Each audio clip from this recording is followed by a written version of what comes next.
Stage तक लाने का कष्ट करें और आज एक बार जोरदार ताली बजा के स्वागत करें।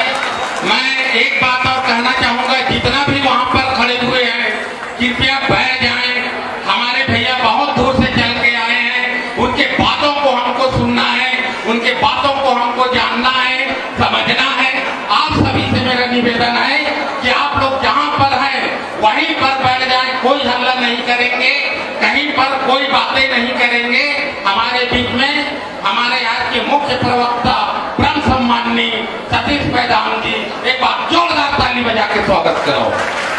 सभी के मोबाइल का कैमरा ऑन होनी चाहिए। एक एक चीज सबके सभी वक्ताओं के बात को कैद हो जाए। मैं निवेदन चाहूंगा जिसके पास मोबाइल है सभी का मोबाइल कैमरा ऑन हो जाए। धन्यवाद। जय सेवा। भाइयों, आप लोगों से मैं माफी चाहूंगा कि मैं आपके बीच में से थोड़ा जल्दी जाऊंगा, लेकिन जिस अंदाज में आप लोगों ने ये प्रोग्राम को आयोजित किया और जो सम्मान आप लोगों ने हम लोगों को दिया, मैं उसके लिए आपको नतमस्तक होके धन्यवाद करता हूं कि भाई आप लोगों ने इतनी इज्जत दे दी हमको। मैं कोई नेता नहीं हूं, मुझे राकेश पलावी और यहाँ के तमाम साथियों ने बताया। अचानक मेरे जीजा जनक दुर्ग साहब जो विधायक भी है, वो मुझे बताया कि मैं भी वहीं जा रहा हूं, तो मुझे बहुत अच्छा लगा कि मैं एक बार इस कार्यक्रम में अटेंड करूं। ये कार्यक्रम पूरे देश में बनाया जा रहा है और पूरे देश में इस कार्यक्रम पर बहुत बड़ी बड़ी प्रतिक्रिया आ रही है, अलग अलग प्रेस में प्रतिक्रिया आ रही है। आप लोग बहुत समझदार लोग हैं, कोई ताली नहीं बजाएगा। बहुत ज्यादा समझदार लोग हैं आप लोग, क्योंकि आपका संबंध बस्तर से है, जहां पे हर एक हफ्ते के बाद में लाशें गोलियों से आपको मरते हुए आदमी दिखता, पुलिस वाला भी मरते हुए दिखता है, कभी कभी नक्सलवादी, वो आदिवासी होते हैं, कुछ गैर आदिवासी भाई भी नक्सली मूवमेंट में है। सवाल यह है कि ये देश आदिवासियों का है या नहीं।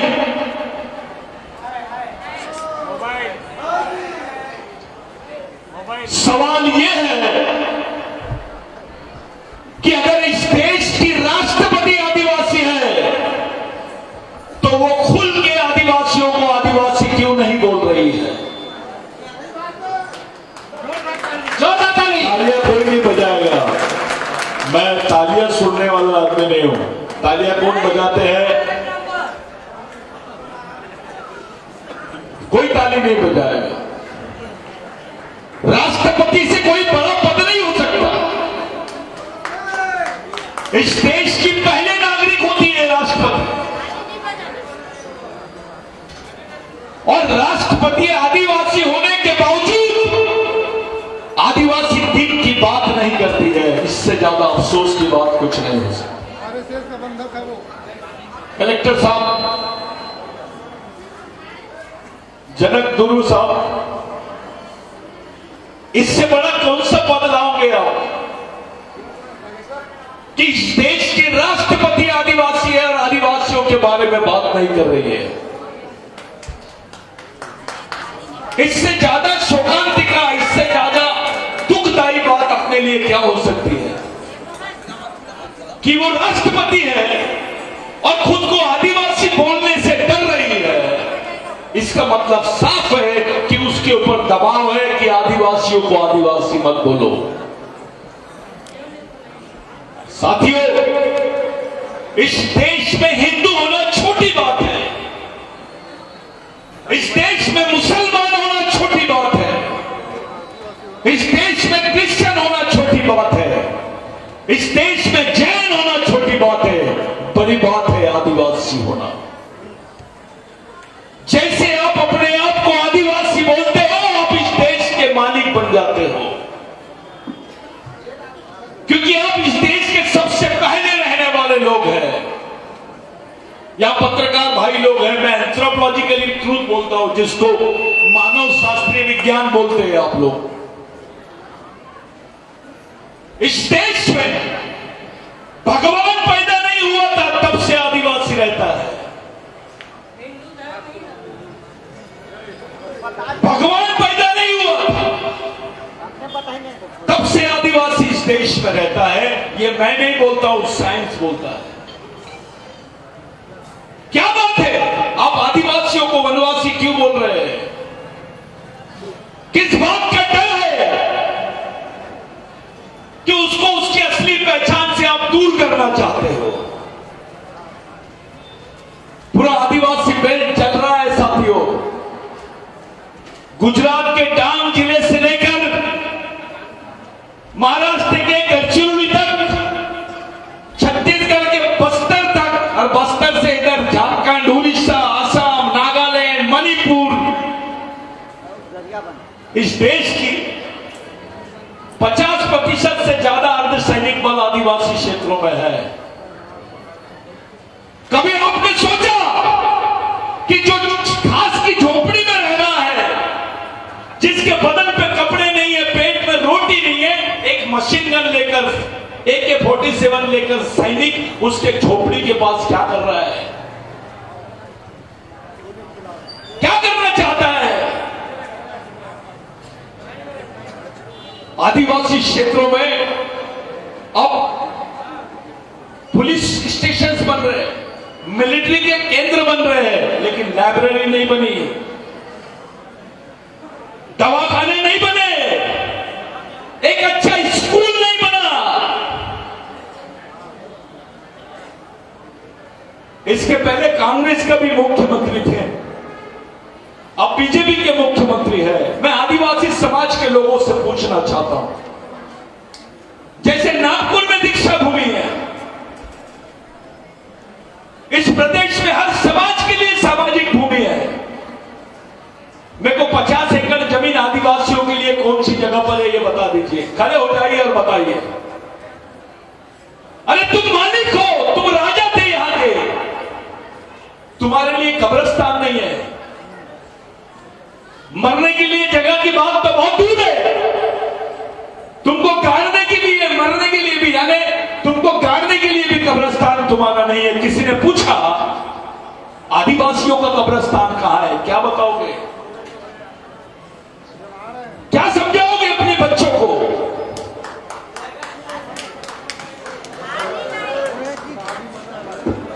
अपने बच्चों को क्या बताओ? ये देश में 9 अगस्त की बात को इसलिए दबाया जा रहा है साथियों कि भारत सरकार ये बोल रही है संयुक्त राष्ट्र संघ में कि भारत में आदिवासी नहीं है। भारत में आदिवासी नहीं है। इसका दूसरा मतलब यह होता है कि आदिवासी भारत का नागरिक नहीं है। ये केवल आपकी पहचान को खत्म नहीं कर रहे, ये आपके अस्तित्व को खत्म करने की बात कर रहे हैं। There is no indigenous people in India. इसका दूसरा मतलब होता है indigenous peoples are not citizens of India. ये भारत के नागरिक नहीं है। अरे इस देश की जय जमीन जंगल का ओरिजिनल ओनर कोई है तो आदिवासी है। ये हम नहीं बोल रहे। आजादी के पहले के डॉक्यूमेंट देखो, जंगल किसका था। आजादी के थोड़े और पहले के डॉक्यूमेंट देखो, जमीन किसकी थी।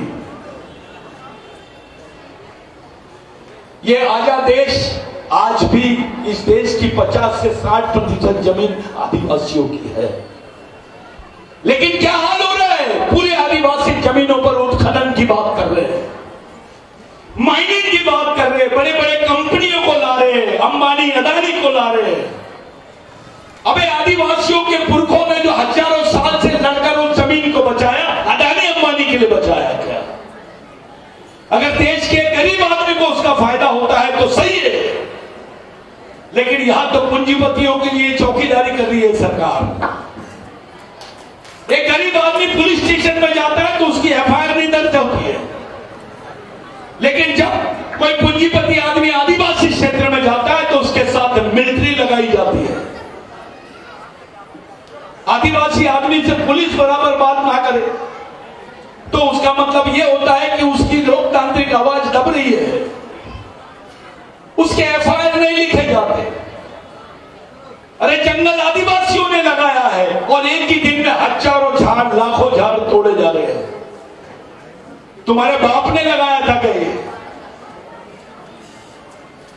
ये पर्यावरण बचा है करके आज सब समाज के लोग बचे हैं, चाहे ब्राह्मण हो, कोई भी समाज का भाई हो।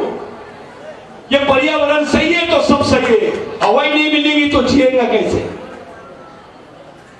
पानी नहीं रहेगा तो जिएगा कैसे? जमीन नहीं रहेगी तो जिएगा कैसे? साथियों, एक अलग टाइप का संघर्ष आदिवासियों के बीच में खड़ा होने जा रहा है। पहले इन्होंने 370 को टारगेट किया, कश्मीर में बताया कि नहीं ये 370 का ऑपरेशन है, ये सही है। सब पूरे देश के लोगों ने इनका साथ दिया। लेकिन 370 के बाद 371 और 372 आदिवासियों की 5वीं अनुसूची के क्षेत्र और आदिवासियों की 6वीं अनुसूची के क्षेत्रों को टारगेट करे इन्होंने। इसलिए मणिपुर चल रहा है। देश की राष्ट्रपति आदिवासी थी, वो भी महिला। मणिपुर की राज्यपाल थी, वो आदिवासी थी, वो भी महिला। और एक आदिवासी महिला को नंगा घुमाया जाता है इस सड़क पर। कोई प्रतिक्रिया नहीं है। बुरा नहीं मानना धुर साहब, अपने समाज के गांडू नेता भी कुछ नहीं बोलते हैं। आज अगर वो बच्ची के साथ हुआ है तो यहां पर भी किसी बच्ची के साथ होगा। तुम्हारे पास क्या है? मैं ये संगठन का मालिक हूं, मैं ये संगठन का अध्यक्ष हूं, मैं फलाना सचिव हूं, मेरे पास मैं अंतरराष्ट्रीय सचिव बना देता हूं। अबे करेगा क्या? जब तक तेरे भेजे में नहीं रहेगा तो लड़ाई कैसे लड़ेंगे? आज अपने बच्चों को सामाजिक शिक्षा और सामाजिक दीक्षा देने की जरूरत है। आदिवासियों को किसी भगवान की जरूरत नहीं है। आदिवासियों को किसी महाराज की या शंकराचार्य की जरूरत नहीं है। हमारे खून में ईमानदारी है। हमारा आदमी चोरी नहीं करता है, किसी को लूटता नहीं है, दिन भर मजदूरी करता है। लोग, एक कहावत है, अरे सतीश बाबू योगा चल रहा है, रामदेव बाबा की योगा क्लास चल रही है, वहां पे जाओ थोड़ा सीखो। आदिवासी भाई सुबह शुरू होती है, दिन भर में 6 बाय 6 का गड्ढा खोद देती है। एक आदिवासी महिला दिन भर में 6 बाय 6 का गड्ढा खोद देती है। रामदेव बाबा को बोलो ना, वो रामदेव बाबा नहीं रहेंगे, फिर कामदेव बाबा हो जाएंगे। इतनी मेहनत करने के बाद भी उसका सम्मान क्या है? पेपर में आता है आदिवासी महिलाओं का शुद्धिकरण करें। अबे कौन करेगा आदिवासियों का शुद्धिकरण? जो मेहनत की रोटी खाता है उसकी तुम शुद्धिकरण करोगे। आदिवासियों का शुद्धिकरण कोई नहीं कर सकता, वो मालिक है। मोदी जी अगर इस देश के प्रधानमंत्री होंगे तो ठीक है, लेकिन मोदी जी जिस प्रदेश के प्रधानमंत्री है, हम उस देश के मालिक हैं। ये बात अपने दिमाग में डालो कि तुम इस देश के मालिक हो। ये देश तुम्हारा है। तुम मोहनजोदड़ो हड़प्पा के वारिस हो, तुम सिंधु संस्कृति के वारिस हो। अगर पूरे आदिवासी बस्तर में घुस गए ना तो भागने को जगह नहीं मिलेगा किसी को। हमारे लोग, तुम नक्सलियों को मारो ठीक है, कोई बेगुनाह क्यों मरता है? और एक सर्कल चलाई जा रही है, आदिवासी यानी नक्सलवादी और नक्सलवादी यानी आदिवासी। इस समाज को ठप्पा लगाने का षड्यंत्र चालू है। एक बार आपको नक्सलवादी बोल दिए तो गोली मारने की आजादी मिल जाती है। एक षड्यंत्र है। पुलिस वाला भी नक्सलवादी, आदिवासी भी नक्सलवादी, नक्सलवादी भी आदिवासी। गोली किधर से भी चलेगी, मरेगा कौन? ये हालात है। 13-13 साल की लड़कियां जिनके हाथ में किताब होना चाहिए, जिनके पास में पढ़ने के लिए किताब होनी चाहिए, उनके पास सवाल अपने लोगों के सामने होना चाहिए कि वो जो बच्ची जिसकी उम्र पढ़ने की थी उसके पास में बंदूक कैसे आ गई है। कोई नेता जाके ये बात नहीं करता है, कोई विधानसभा में बात नहीं करता। डरते हैं, किससे डर रहे हो यार? वैसे भी मर रहे हैं और आगे भी मरेंगे। आपका बच्चा क्या बनेगा इसकी गारंटी नहीं है कलेक्टर साहब।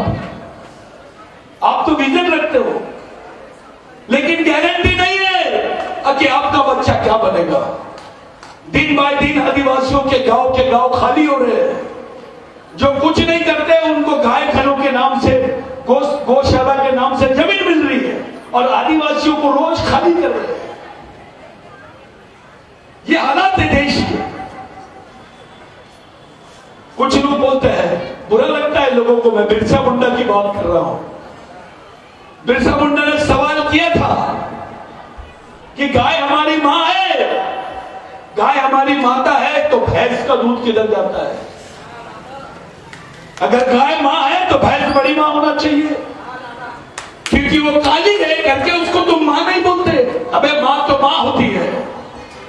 जिसका भी दूध आपने पिए वो तुम्हारी मां हो गई। आदिवासी संस्कृति में भगवान से बड़ा स्थान मां का है, क्योंकि हम संस्कृति वाले लोग हैं। जब धर्म पैदा नहीं हुआ था तब से संस्कृति है इस देश में। धर्म तो 5000 साल पहले पैदा हुआ, आदिवासी संस्कृति तो 20,000 साल पहले पैदा हुई। आदिवासी देश का मालिक है। 2010-2011 के जजमेंट में सुप्रीम कोर्ट ने बोला कि आदिवासी इस देश का पहला मालिक है, पहला नागरिक है। He the first citizen of India, he the indigenous people of India, he the indigenous personality. लेकिन कोई देश का आदमी मानने के लिए तैयार नहीं है। फिर भी स्टेटमेंट देते हैं कि भारत में आदिवासी नहीं रहते हैं।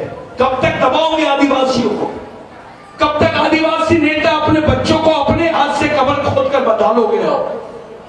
अरे आपके बच्चों की पहचान खत्म हो जाएगी, आपके अधिकार खत्म हो जाएंगे, आपके पास जमीन नहीं रहेगी, कैसे जियोगे आप? अब तो तुम्हारा आरक्षण भी छीन लिया गया है। हर जगह प्राइवेटाइजेशन हो गया है, निजीकरण हो गया है। कोई सुन नहीं रहा है साथियों। अपने आने वाली पीढ़ी को समझाओ। एक बीमारी देखता हूं मैं गोंड हूं, मैं कंवर हूं, मैं हल्बी हूं, मैं प्रधान हूं, मैं राजकोट हूं, मैं फलाना मारिया हूं। ये जो बातें चल रही है इसको बोलते हैं वैचारिक गांडूगिरी। इसको क्या बोलते हैं? वैचारिक नपुंसकता। अबे साइंस बोलता है आदिवासियों के बारे में। साइंस क्या बोलता है कि आदिवासियों का खून एक जैसा है, उसका डीएनए एक जैसा है, उसकी संस्कृति एक जैसी है, उसके अधिकार एक जैसे हैं, तो समाज भी एक जैसा होना चाहिए। लेकिन कुछ लोग अपने स्वार्थ के खातिर जाति का नाम लेते हैं। भाई आदिवासियों में कोई जाति का उल्लेख नहीं है। तुम्हारी संस्कृति एक है, तुम्हारा खून एक है, इसलिए समाज भी एक होना चाहिए। ये बातें छोड़ो, मैं कंवर हूं, मैं ये हूं, मैं फलाना हूं, ये गांडूगिरी की बातें छोड़ो। समाज को एक जगह लाओ, अपने आदमी को ताकत दो। तुम्हारी लड़ाई तुम लड़ो, तुमको लड़ना पड़ेगा, जिंदा रहते हुए लड़ना पड़ेगा। बिरसा मुंडा ने बोला था, समाज आर्थिक रूप से, पैसे से, आर्थिक रूप से गरीब रहेगा चलेगा, लेकिन विचारों से गरीब नहीं रहना चाहिए। जो समाज विचारों से गरीब रहता है वो गुलाम पैदा होता है, गुलाम ही मर जाता है। ये छत्तीसगढ़ है, हर एक आदमी के बाद दूसरा आदमी आदिवासी है। यहां पर ये झूठ बोलते हैं कि आदिवासियों की जनसंख्या 1 करोड़ है। मैं बोल रहा हूं 1.5 करोड़ है। इस प्रदेश में 1.5 करोड़ आदिवासी रहते हैं, जिनकी जनसंख्या से उनको जानबूझ के बाहर कर दिया गया। अरे आधे लोग तो हमारे यार दूसरे प्रदेश में जाके बेचारे मजदूरी करते हैं, खाना नहीं मिलता है, मजदूरी नहीं मिलती है, तो मंदिर के सामने जाके बेचारे भूख भीख मांगते हैं। इस देश में जो मेहनत नहीं करता उसको लोग सम्मान देते हैं। अपने समाज के पढ़े लिखे लोग मंदिर में जाते हैं, से निकालते हैं 1000 रुपए, मंदिर में डालते हैं, वहां पे पंडित जी रहते हैं, उनके भी पैर पड़ता है, 500 उसको देता है। और समाज का आदमी जब उसके सामने आता है, पिता दारू पीता है, अबे वो कितनी मेहनत करता है, पंडित जी के जैसा लूटता तो नहीं है किसी का। जब तक उसका पसीना नहीं गिरता वो रोटी को हाथ नहीं लगाता है। तो सम्मान श्रमिक आदमी का होना चाहिए या गैर श्रमिक आदमी का होना चाहिए।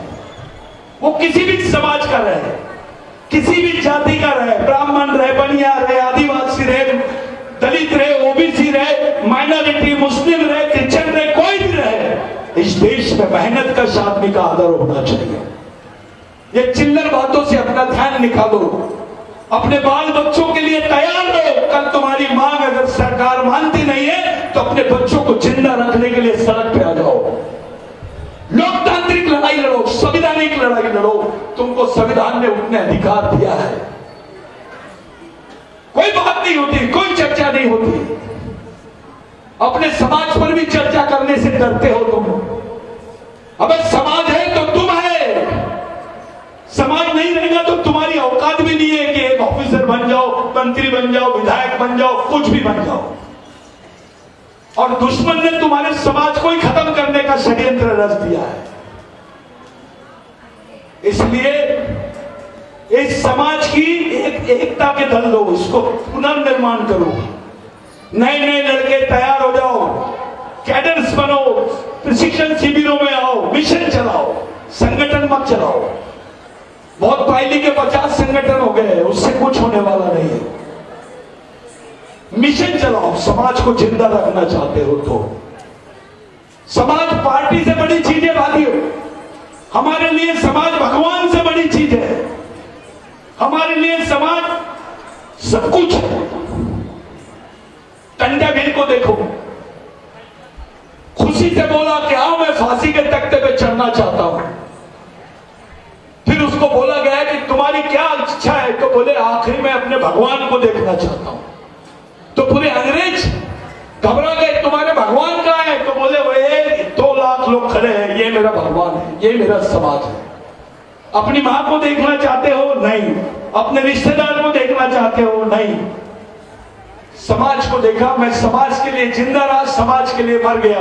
ये भावना कंटेबिल की थी, फांसी के तख्ते पे चढ़ा दिया उसको। बिरसा मुंडा को 21 साल की 24 साल की उम्र में फांसी के तख्ते पे चढ़ा दिए। उसकी मां मिलने आई, बोले मैं तू मत रो, मेरे को बहुत सारी मां मेरी रोती हुई दिख रही है, मां तेरे जैसी दिखती है सभी मां मेरे को। अपनी मां से बिरसा मुंडा ने बोला, उसको भी फांसी के तख्ते पे चढ़ा दिए। टंटा भील को किए, बिरसा मुंडा को किए, गुंडाधुर को किए, बाबूराव शर्मा के को किए, राघोजी भांगरे को किए। अरे हमारे तमाम लोगों ने हंसते हंसते समाज के लिए फांसी के तख्ते पे चढ़ गए। मैं आपसे पूछता हूं, आपका क्या संबंध था इन लोगों से? आप अपने बच्चों को बोलो कि बेटा महीने बदली 6 महीने की जेल भोग के आ जाओ, जाता क्या? ये लोगों ने आपको अपनी जान दे दी। हमारे असली भगवान ये है, ये रियल भगवान होते हैं। कोई भी भगवान से बड़े भगवान है तुम्हारे लिए। तुम्हारा बच्चा नहीं मरा तुम्हारे लिए, कि तुम्हारा रिश्तेदार भी नहीं था, फिर भी तुम्हारे लोगों, तुम लोगों के लिए ये शहीदों ने जान दिए। ये उनके विचारों पर चलने वाला मिशन है। समाज बुरा नहीं मानना, धूमधाम। अभी मेरे लिए आप साहब है, मेरे भाटो घर में है। ये समाज नेताओं के विचारों से नहीं बच सकता है, ये समाज शहीदों के विचारों से बचेगा। मैं जानता हूं आपको, मैं ध्रुव साहब को इसलिए जानता हूं कि जब मैं यहां मूवमेंट चलाने आया था 2008 में, तो मेरे साथ बाइक में ये आदमी रात दिन घूमता था। ये जमीन का आदमी है, मेरे को विश्वास है कि वो कुछ ना कुछ करेगा। अभी तो आप पे जबरदस्त जवाबदारी दे दी, आप विधायक भी बन गए और कांग्रेस के आदिवासी सेल के अध्यक्ष भी है। आपसे ज्यादा उम्मीद है मुख्यमंत्री से नहीं है, क्योंकि मुख्यमंत्री तो सिर्फ नाम का है, काम का मुख्यमंत्री तो बाजू में है सफेद कपड़े में। कितना अफसोस होता है कि इस राज्य का मुख्यमंत्री आदिवासी है, लेकिन उसका आदिवासियों के पक्ष में नहीं आता है। किससे डर रहे हो तुम? क्यों डर रहे हो? कौन सी बात से डर रहे हो तुम? भाई साहब, आरएसएस से डरने की क्या चीज है? अगर आदिवासियों का नेटवर्क खड़ा हो गया इंटरनेशनल लेवल पर, तो आरएसएस उसका 3 भाग भी नहीं रहेगा। इतनी बड़ी जनसंख्या में आदिवासी लोग पूरे विश्व में है। हमको तुम बोल रहे हो भाई हिंदू, हम कहां हिंदू? किसी आदिवासी ने किसी भगवान का विरोध ही नहीं किया, किसी धर्म का विरोध नहीं करता। हमारे बीच में गलत फहमी पाल रहे हैं, बुरा नहीं मानना। बहुत सारे लोग गोंडी धर्म की बात करते हैं, गोंडी पे बात किया ना, गोंडी पे बड़ किला तो रहेगा। तुम लोग बोलते हैं बड़ा देव और गोंडी में बोलते हैं बड़ा पेड़, सही कि नहीं? किसको आती गोंडी? हाथ उठाओ। गोंडी कौन बोलता है? हाँ, खड़े हो जाओ। थोड़ा 5 मिनट लूंगा, बोल सकता हूं कि नहीं? क्या नाम है आपका? क्या काम करते हैं? अच्छा, गोंडी बोलते हैं थोड़ा बहुत। फड़ा पेन का मतलब क्या होता है? प्रकृति शक्ति है ना, बड़ा देव। लेकिन वो बड़ा देव नहीं है। गोंडी में फड़ा यानी बड़ी, फड़ोर यानी बड़ा। तो ये जो बता रहे हमको बड़ा देव और महादेव को रख देते सामने। अबे आदिवासी महादेव की मां को मानता है। महादेव तो हमारी टीम का कैप्टन है, लेकिन कोच तो उसकी मां है। यानी आदिवासी संस्कृति में महिला का स्थान सबसे बड़ा है। हम अपने संस्कृति की निर्माता महिला है, पुरुष नहीं है। जितने धर्म है दुनिया के वो पुरुषों ने बनाए हैं, लेकिन आदिवासी संस्कृति की निर्माता महिला है। ये मातृसत्तक जीवन जीने वाले लोग हैं। आज भी हमारी घर की मुखिया हमारे बाप के रहते हुए माई है। किसी दिन और आप लोगों से बातचीत होगी। साथियों, जो पढ़े लिखे बच्चे मैं उनसे बताना चाहता हूं, आज आपके हिस्से में संवैधानिक अधिकार है, तो भी आप सुरक्षित नहीं हो। इस देश में सबसे ज्यादा भूख से मरने वाला कौन? आदिवासी। इस देश में सबसे ज्यादा जेल में कौन? आदिवासी। इस देश में सबसे ज्यादा मजदूर कौन? आदिवासी। इस देश में सबसे ज्यादा पिछड़ा कौन है? तो आदिवासी। इस देश में सबसे ज्यादा विस्थापित कौन? तो आदिवासी। इस देश में किसकी मां बहनों में सबसे ज्यादा बलात्कार होता है? तो आदिवासी। क्या हुआ भाई? केवल इसी समाज को टारगेट क्यों कर रहे हो? बाकी भी तो है। इनकी नजर साथियों तुम्हारी जमीन पर है, इनकी नजर तुम्हारे जंगल पर है, क्योंकि उसके नीचे से सोना है, कोयला है, खान है। ये आदिवासी आदमी को उसका मुआवजा भी देना नहीं चाहते, उसको हटा देना चाहते हैं। अरे पहले इस समाज के साथ कॉन्ट्रैक्ट तो करो कि उस समाज के आदमी को नौकरी मिले। नौकरी के नाम पर तुमको काम देते हैं साथियों। 300 रुपए रोज, 250 रुपए रोज ग्रेजुएट लड़के काम कर रहे हैं। जाओ गढ़चिरौली में देखो, अभी बस्तर में माइनिंग होगी, वहां भी देखो। 300 रुपए रोज में नौकरी है क्या? नौकरी अलग होती है, काम अलग होता है। छत्तीसगढ़ के 70% आदिवासी लोग दूसरे प्रदेश में जाके गड्ढा खोदने का काम करते हैं। भैया अब गड्ढा खोदने की भी मशीन निकल गई है, वो भी काम तुमको नहीं मिलेगा। गड्ढा खोदने की भी मशीन निकल गई है, यानी गड्ढा खोदने का भी काम नहीं मिलेगा। तो जिंदा कैसे रहोगे रे बाबा? कौन करेगा तुमको जिंदा? कहां है बड़ा देव? कहां है बड़ा पेन? भगवान जिंदा नहीं रखेगा, तुमको खुद को जिंदा रहना पड़ेगा। मैं आपसे हाथ जोड़ के विनती करता हूं, अपने बच्चे को बताओ कौन है बिरसा मुंडा, उसको बताओ कौन है टंटा भील, बाबूराव शर्मा के कौन है, गुंडाधुर कौन है, वीर नारायण कौन है, उसको बताओ। उसको ये रामायण महाभारत ये चीजों से उसकी जिंदगी का कुछ लेना देना नहीं है। उसके अधिकार भारत के संविधान में दफन है, उसको निकालो, मांगो। मरोगे ना, इससे ज्यादा कुछ नहीं होगा। ये ऐसा तड़प तड़प के मरने से अच्छा है लड़ लड़ के मर जाओ। लड़ाई दिमाग से भी होती है, कलम से भी होती है, विचारों से भी होती है। अपने समाज को, अपने आने वाली पीढ़ी को जिंदा रखने के लिए जो कर सकते हो साथियों, वो है केवल सामाजिक मिशन।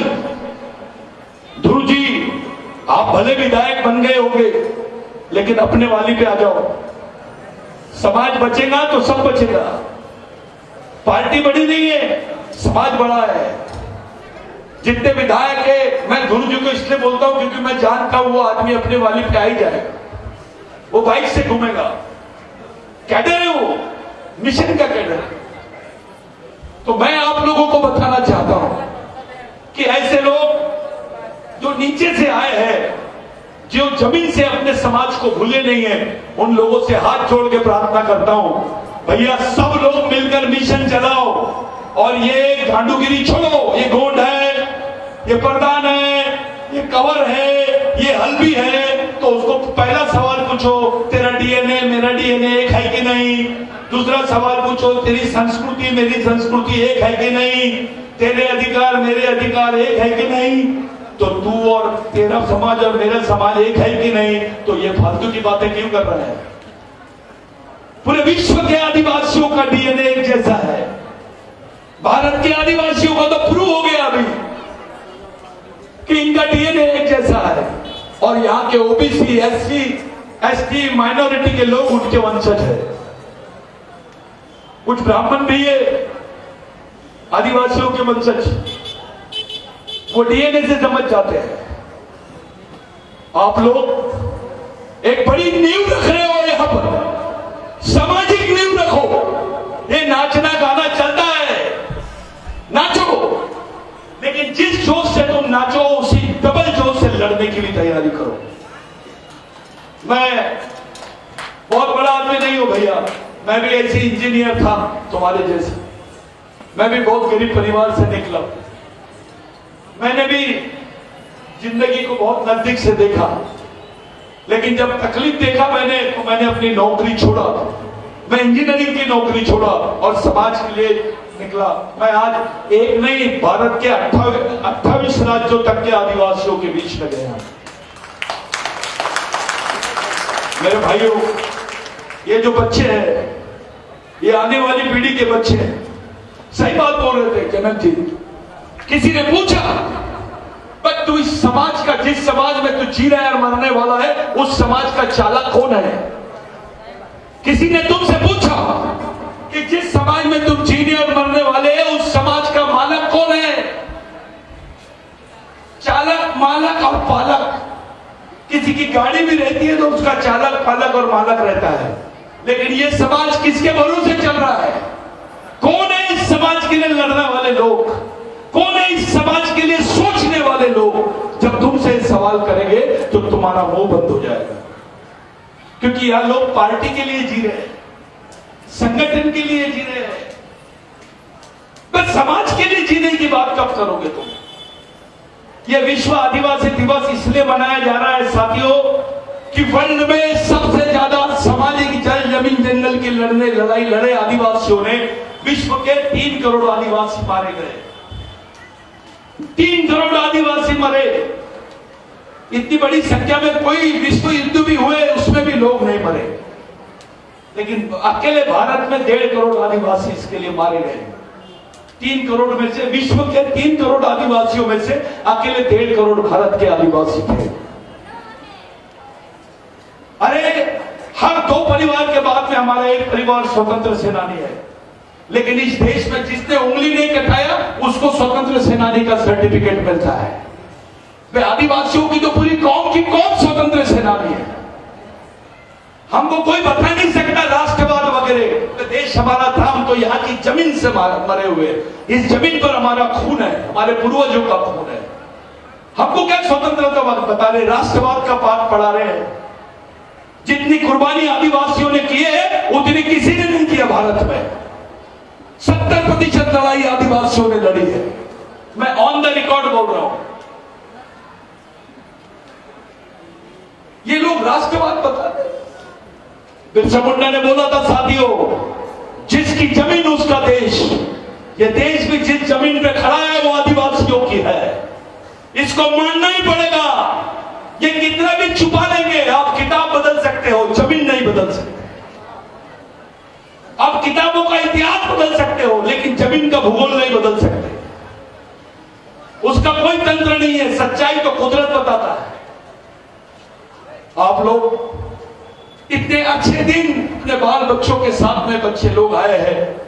बेटा अपने समाज की नींव रखो, जियो तो अपने समाज के लिए, मरो तो अपने समाज के लिए। ये देश तुम्हारा है, देश तो तुम्हारे पीछे रहेगा ही, देश के साथ भी रहना है, लेकिन समाज को जिंदा रखो, क्योंकि तुम्हारे लिए भगवान काम का नहीं है, इस देश में समाज काम का है। तुम्हारे लिए जितने भी अधिकार संविधान में दिए गए वो सामाजिक है। अगर हमारे संवैधानिक अधिकार सामाजिक है तो हमारे विचार कैसे होना चाहिए?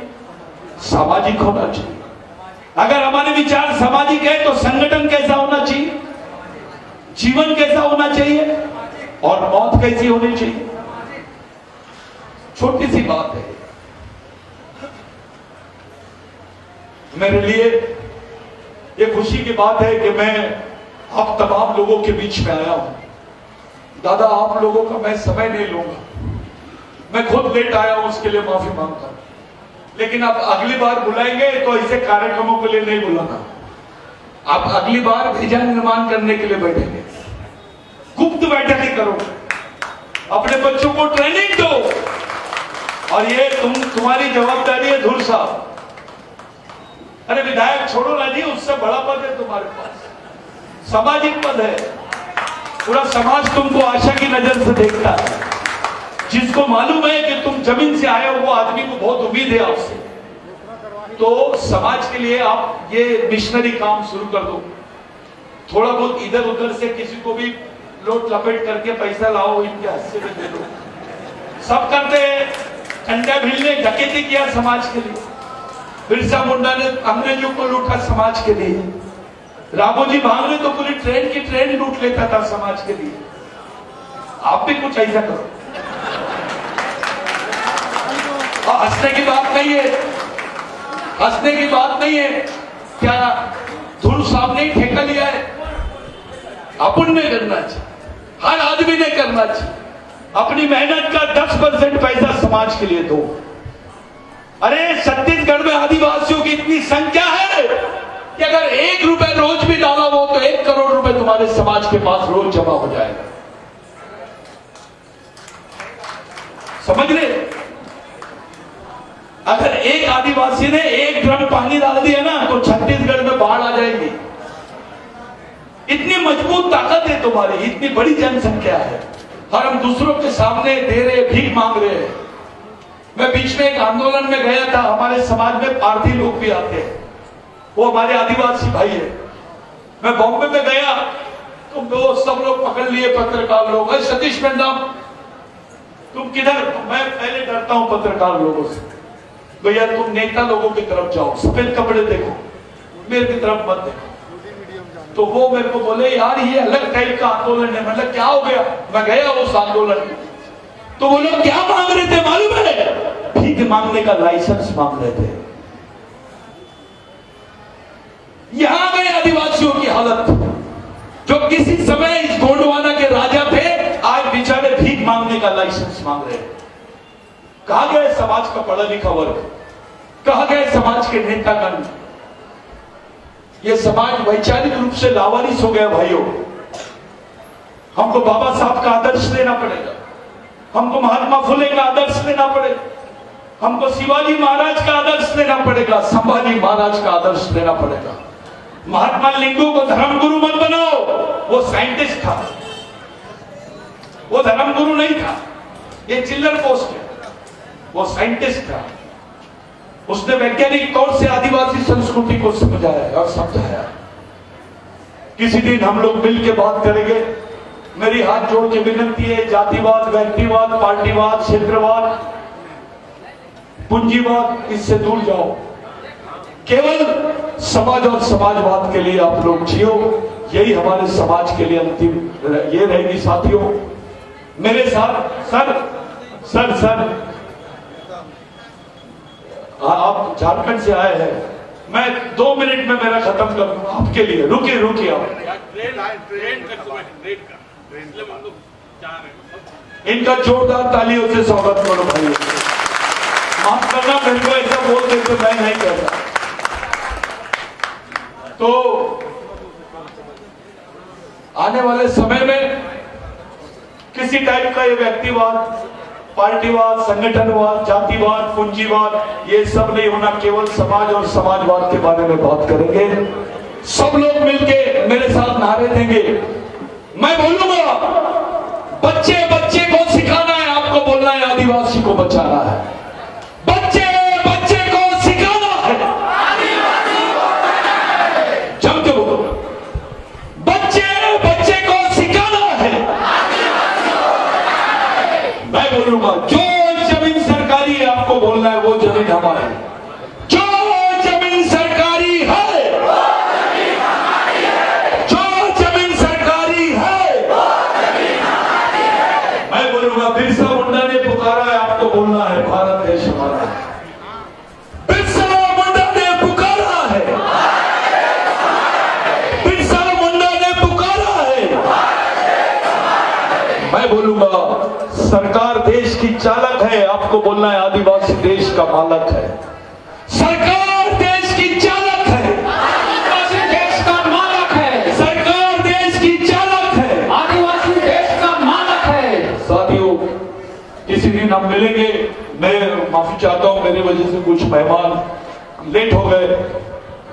किसी दिन हम लोग बैठेंगे, बात करेंगे, एक अच्छा संगठन निर्माण करो। आयोजक कमेटी को मेरी एक सलाह है और हाथ जोड़ के विनती है, आप मिशन के लिए काम करो। कोई दूसरा पर्याय नहीं है आपके पास। मरता क्या नहीं करता, याद रखना। ये हमारी, सुन लो, ये दिमाग में डालो, ये हमारी आखिरी पीढ़ी द्वारा आखिरी पीढ़ी को बचाने के लिए लड़े जाने वाली आखिरी लड़ाई है। ये हमारी आखिरी पीढ़ी द्वारा आखिरी पीढ़ी को बचाने के लिए लड़ी जाने वाली आखिरी लड़ाई है। इसको किसी भी हाल में जीतना पड़ेगा, नहीं तो अपना समाज खत्म हो जाएगा। पहले आदिवासियों को मूल निवासी बोलते थे, फिर आदिवासी बोलने लग गए दादा, अब वनवासी बोल रहे हैं, 2 साल बाद स्वर्गवासी बोलेंगे। यानी तुम्हारा कार्यक्रम पूरा तैयार है, तुमको खत्म करने के लिए लोग तैयार है। तुम्हारी पहचान, तुम्हारी संस्कृति, तुम्हारे अधिकार और तुम्हारा इतिहास, ये सब खत्म करने की तरफ जा रहे हैं। आप लोग अपने आप को जगाओ, अपने बीच की आदिवासियत को निकालो बाहर और समाज जोड़ो अभियान चलाओ। किसी दिन हम लोग मिलेंगे। इतना ही मैं आपसे बोलता हूं और आपसे रजा लेता हूं। जय आदिवासी।